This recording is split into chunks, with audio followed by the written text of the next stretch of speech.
vers vous, Célia Barotte. C'est un document à 7 heures ce matin qui a été publié par Le Figaro. 139 lieux de culte concernés. Affiliés aux musulmans de France, recensés sur le territoire national, auxquels s'ajoutent 68 considérés comme proches de la fédération.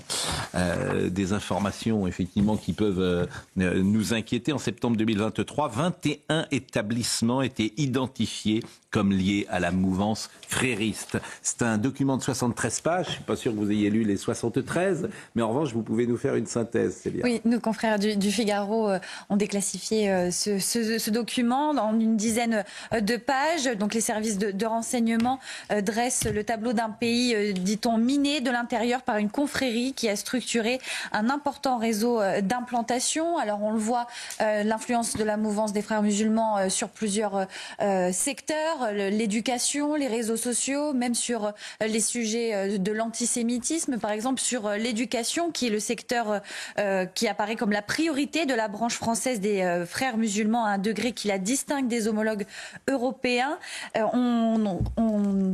On constate qu'en septembre 2023, 21 établissements étaient identifiés comme liés à la mouvance frériste. Par exemple, les éléments recueillis sur le lycée Al-Kindi installé près de Lyon pourraient conduire la préfecture à engager des procédures à son encontre. Il y a aussi également 815 écoles coraniques recensées début 2014 sur tout le territoire, accueillant un total de plus de 60 000 élèves mineurs. Plus d'un tiers d'entre elles évoluent dans un courant fondamentalisme de l'islam, dont 114 rattachés à la mouvance frériste. Alors là, c'est pour le côté plutôt police-justice, sur le constat, sur les lieux de culte qui sont impactés par la mouvance des frères musulmans, sur cette influence qui existe depuis plus de 70 ans. On apprend dans ce rapport. Thomas Bonnet vous fera aussi le constat plutôt politique sur aussi ce qui doit être relevé concernant l'État, le système, et ce qui est actuellement impossible à faire pour lutter contre cette mouvance et cette influence qui commence à gagner de plus en plus de terrain, notamment sur le digital. Alors je suis en colère. Nous sommes en colère. Pourquoi ? Parce que tout ça a été annoncé en 1989 avec l'affaire de Creil. Je ne sais pas si Lionel Jospin nous écoute aujourd'hui, mais il devrait avoir le courage de dire on s'est trompé. Je lis ce qu'il y a dans ce rapport. Faisant du voile le porte-étendard de la préservation de la religion au contexte sécularisé et laïque. Après l'affaire des jeunes filles voilées du collège de Creil en 89, la mouvance mobilise en outre sur la mise en place d'une filière halal, la promotion de finances islamiques. Ces thématiques irriguent toujours les adhérents musulmans de France et sont recensées dans certains territoires, insiste le rapport, qui rappelle aussi que la question de l'islamophobie et de son corollaire, la victimisation, reste aujourd'hui très présente à l'échelle des associations locales. Ce qu'a bien compris Jean-Luc Mélenchon, et qui utilise ça avec un cynisme total. Bon, au-delà du constat, j'ai envie de dire, on le devine, ce constat. Après, qu'est-ce qu'on peut faire ? Qu'est-ce qu'il faut ? C'est là où c'est peut-être le plus inquiétant, c'est-à-dire que le rapport, effectivement, décrit très bien la situation de l'idéologie des frères musulmans qui s'est un peu investie partout. On voit évidemment une porosité avec des courants politiques. Il y a deux ressorts aujourd'hui qui alimentent cette idéologie. C'est ce que les fréristes appellent l'islamophobie d'État, donc le discours victimaire qui vise à dire qu'il y a une islamophobie de grande échelle en France. Et puis l'autre, c'est la situation au Proche-Orient. Dans ce rapport, il est notamment question d'une mosquée dans l'Essonne qui a accueilli un ancien ministre palestinien qui a dit « je suis Hamas » et qui s'est fait applaudir par tous les fidèles. Donc ça vous dit quand même l'idéologie qui règne. Et surtout, ce qui est pointé du doigt, c'est que nos outils de droit aujourd'hui ne permettent pas de lutter contre cette idéologie, parce qu'il y a en plus des administrations qui se censurent pour ne justement pas ensuite avoir ce discours victimaire qui est répandu dans les médias par une partie des musulmans de France. On est en 1989, Elisabeth Badinter, Régis Debray, Alain Finkielkraut, Elisabeth de Fontenay, Catherine Kinsler. C'est la une du Nouvel Observateur. Prof, ne capitulons pas. 1989, c'est donc il y a 36 ans. Nous sommes d'accord. Monsieur le ministre, l'avenir dira si l'année du bicentenaire aura vu le Munich de l'école républicaine. Vous voyez la force. Il y a ceux qui se trompent, et puis il y a ceux qui annoncent et qui sont visionnaires. Et hélas, ceux qui sont visionnaires, on ne les a pas écoutés manifestement. Je répète cette phrase, qu'à 36 ans. L'avenir dira si l'année du bicentenaire aura vu le Munich de l'école républicaine. Nous y sommes depuis bien longtemps. Il est bon, dites-vous, d'apaiser les esprits sans faire le jeu des fanatiques. Pas de vague. Pas de vague, monsieur Jospin. Pas de vague, on en est là aujourd'hui. Vous êtes responsable. Vous auriez sauvé la paix scolaire et la paix sociale moyennant quelques concessions de détail et vous seriez bien entendu intraitable sur l'essentiel. Ils sont responsables, ils se sont trompés et ils doivent des comptes moraux, intellectuels, de dire bah oui, on s'est trompé, on se tait jusqu'à la fin de notre vie. Voilà. Donc on peut être en colère parce que la France est par terre à cause de ces gens-là. Parce que tout était dit dans ce papier en 1989. Et aujourd'hui, c'est peut-être trop tard. Gilbert Collard. Oui, moi, je me rappelle que lorsque j'ai été député, à la tribune de l'Assemblée, on a l'archive, donc c'est vérifiable, j'avais mis en garde contre la présence d'une 5e colonne. J'avais employé le terme. Si j'ai pas été poursuivi en justice, c'est parce qu'il y a l'immunité parlementaire quand on est à la tribune. Mais tout le monde m'est tombé dessus. Franchement, je me le rappelle parfaitement. Je me suis même fait rabrouer dans mon propre camp où on m'a dit quand même, tu y vas un peu loin. Mais ce qui me préoccupe, moi, alors donc, c'est pas comme vous le dites fort justement, c'est pas d'aujourd'hui, mais c'est une 5e colonne. Aujourd'hui, ce qui est dramatique, terrible, et qui va nous mettre à terre, parce que je vois pas qu'il y aura le courage de prendre les mesures nécessaires, c'est le narcotrafic, qui est le bras armé de l'islamisme radical. Arrêtez de vous raconter des histoires. C'est eux qui constituent le financement et l'armement. Ils sont dans les cités, ils sont en lien, on commence à le dire, ça commence à être un peu documenté, on est d'accord, mais très prudemment, ils financent la formation de gardiens de prison, ils font des pressions sur les magistrats, ils menacent les procureurs, c'est une pré-guerre, quoi. C'est une pré-guerre. Et personne n'ose le dire, et surtout, je conclus là-dessus, personne n'aura le courage de prendre les mesures, mais alors vraiment draconiennes. Mais elles viendront. Elles viendront. Oui. Elles viendront. Trop tard. Moi, je parle de Bukele très souvent, je parle de Salvador, ça fait sourire. Elles viendront. Oui, mais à condition qu'elles ne viennent pas trop tard. Oui, elles Et viendront. combien de victimes avant qu'elles viennent? Elles viendront parce que la prise de conscience, elle est peut-être en marche. Écoutez ce que disait Sophie Primas, porte-parole du gouvernement. Phobie est un concept qui est utilisé en fait de façon victimaire pour justement justifier un certain nombre d'actions. Je pense que ce rapport va apporter de la clarté et va nous permettre soit d'utiliser tous les outils juridiques qui sont en notre possession, soit d'améliorer la loi et de nous permettre d'aller plus loin dans les outils qui sont nécessaires pour garder notre État laïque. Il y aura un Conseil de défense demain et je pense que la volonté du gouvernement s'affichera, j'en suis persuadée, pour aller dans le sens d'une plus grande fermeté, moins de naïveté et plus d'outils efficaces. Ça fait 40 ans que j'entends ça, hélas. Et quand je relis cette tribune, Prof, ne capitulons pas, je rappelle les noms, Elisabeth Badinter, Régis Debray, Alain Finkielkraut, Elisabeth de Fontenay, Catherine Kinsler. Quand je lis ce qui est écrit, vous dites, monsieur le ministre, qu'il est exclu d'exclure. Bien que touché par votre gentillesse, nous vous répondons avec Mohamed Arbi qu'il est permis d'interdire. Une exclusion n'est discriminatoire que lorsqu'elle vise celui ou celle qui a respecté les règles en vigueur dans un établissement. Lorsqu'elle touche l'élève qui a enfreint les règles en vigueur, elle est disciplinaire. La confusion actuelle entre discipline et discrimination ruine la discipline. Et s'il n'y a plus de discipline possible, comment enseigner les disciplines? Tout est là. Tout est là. Et la colère, précisément, elle est là. Parce que c'est ces gens, et ce monsieur Jospin en l'occurrence, qui a failli être président de la République, ils sont responsables. Ils sont responsables. Ils se sont trompés. Et donc évidemment, ça te met en colère parce que par leurs faits, la France est par terre. Alors pas que lui, Non, ils le reconnaissent. Pas que lui. Ils le reconnaissent pas. Pas que lui. Pas que lui. Bien. Oh là là, pas que lui. Tout est là et tout n'est pas là aussi parce que tout est là. Mais je connais très bien d'ailleurs en plus les signataires.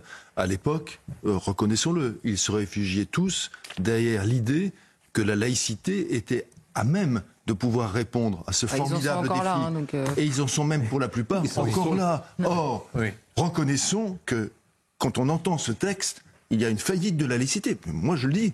J'ai défendu la laïcité. Je le dis. Il y a une faillite de la laïcité pour répondre à ce défi fondamental. Réellement. Donc, se réfugier derrière en disant ce string idéologique, pardonnez-moi, qu'est la laïcité, ben non. Mais les frères musulmans se servent de la laïcité. Au contraire. Toute la propagande radicale islamique s'en sert. Qu'est-ce qu'il faut faire quand vous dites personne n'a le droit? Par exemple, vous êtes au pouvoir, vous faites quoi? Ah, moi, j'écoutais. Ça m'intéresse beaucoup. Non, mais quelles sont les solutions radicales qu'il faut mettre en place? D'abord, je pars du principe que je n'irai pas au paradis. D'accord. Donc je vais être, une fois pour toutes, insultez-moi, tant mieux, je suis ravi. Bon, et en ce qui concerne les cités, je les investis. Voilà. C'est-à-dire que je fais un nettoyage des cités. En ce qui concerne les points de repère... Non mais j'envoie l'armée. Le mot nettoyage, c'est quoi? Attendez. Nettoyage, non mais au sens juridique du terme. Hein, au sens juridique du terme. Vous envoyez l'armée dans les cités. C'est-à-dire qu'on... Attendez, qu'on se comprenne bien. Vous envoyez l'armée J'envoie l'armée, mais bien, on va attendre quoi? Aujourd'hui, on a des vidéos qui circulent, et comme des abrutis, on les regarde comme si on était au cinéma, pour entrer dans une cité. Écoutez, moi j'ai un copain qui est gardien de prison, à la retraite. On lui a donné comme mission pour s'occuper d'aller installer des bracelets électroniques. Bon. Quand il doit aller installer un bracelet électronique dans une cité, il m'a raconté qu'il passe par une douane. Bon, il passe par une douane. Les cités. Bon, d'accord. Qu'est-ce que vous faites encore? Mais quand on en est là, qu'est-ce que vous faites encore? Quand on en est là, on envoie là. Quand il y a des cités, bien sûr, où on sait qu'il y a des points de deal très, très concentrés avec des armements à l'intérieur, on envoie des forces capables de neutraliser les endroits. Et je suis désolé, mais ces cités, il faudrait qu'on ait l'honnêteté de reconnaître aussi, dans le sens où vous alliez tout à l'heure, que ça a été une honte de les construire. On a parqué les gens. Moi, je l'ai vécu à Marseille. D'accord. À l'époque de Gaston Defferre. Bon, mais il faut reconstruire. Et on parlait avec Dominique Perben tout à l'heure, qui était ministre de la Justice. Qu'est-ce qu'on fait avec les narcotrafiquants? Est-ce que c'est bien parce que j'ai vu. Non, mais l'idée de Darmanin est excellente. Oui, bah, j'ai vu qu'elle est contestée par la bien-pensance. On s'en fout.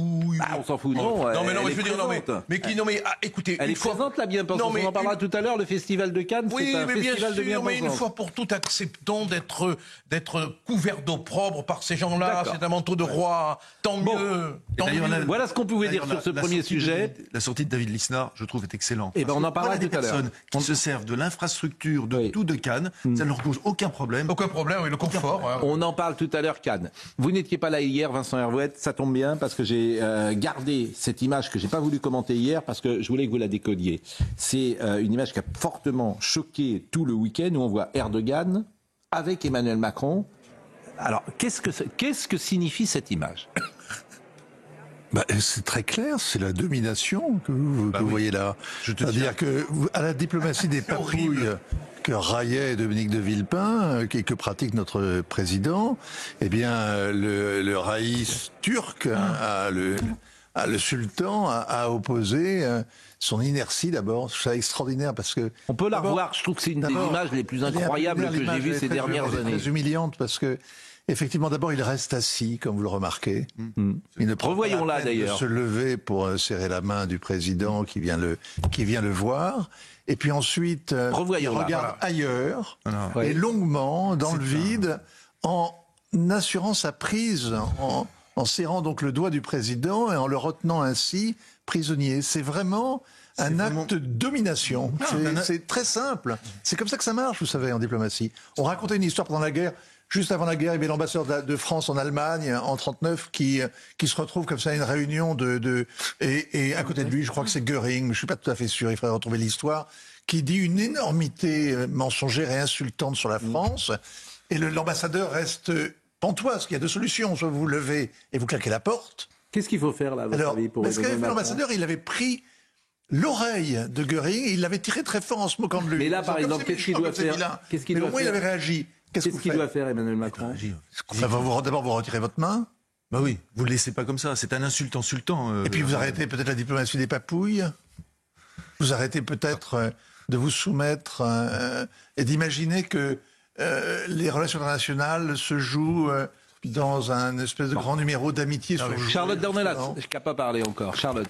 Non, mais en effet, l'image, elle est stupéfiante. On se demande même comment il trouve pas le moyen de retirer sa main, tout simplement, hein, déjà pour commencer.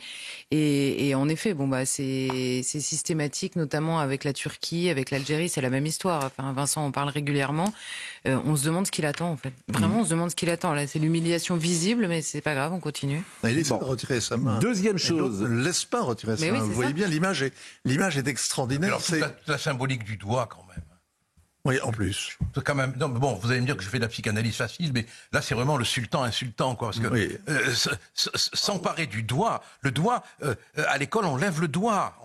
C'est vraiment le doigt, c'est le signe de l'infantilisation, quoi. Bon, il le tient par le doigt, quoi. C'est vraiment, du point de vue de la symbolique gestuelle, une forme de sadisme. Bon, à la fin, quand même, il le tapote, il le réconforte, oui. Oui, il le réconforte. Il le réconforte. Non, mais on voit bien qu'il essaye de l'enlever, en tout cas. Bon, ça, c'est la première image que je voulais vous soumettre. Deuxième image, c'est... Est-ce que vous imaginez, évidemment, De Gaulle ou... non, mais... ça suffit, alors, je vais vous dire, est-ce que vous imaginez De Gaulle? Je peux le faire sur tous les sujets. Est-ce que vous imaginez Mitterrand? Alors, prenons le contraire. Est-ce que vous imaginez Mitterrand? Ou est-ce que vous imaginez Chirac? Ou est-ce que vous imaginez Nicolas Sarkozy? Vous savez, Nicolas Sarkozy face à Donald Trump, ça avait été face à Erdogan, ça avait été quelque chose. Hein. C'était assez physique. Hein. Oui, mais bon, écoutez, ça c'est la première image. Deuxième image, je voulais vous faire écouter ce qu'a dit Benjamin Netanyahou sur Gaza, et vous me direz qu'à Gaza, visiblement, il y a beaucoup de manifestations anti-Hamas aujourd'hui, dont on parle assez peu dans l'espace médiatique en France.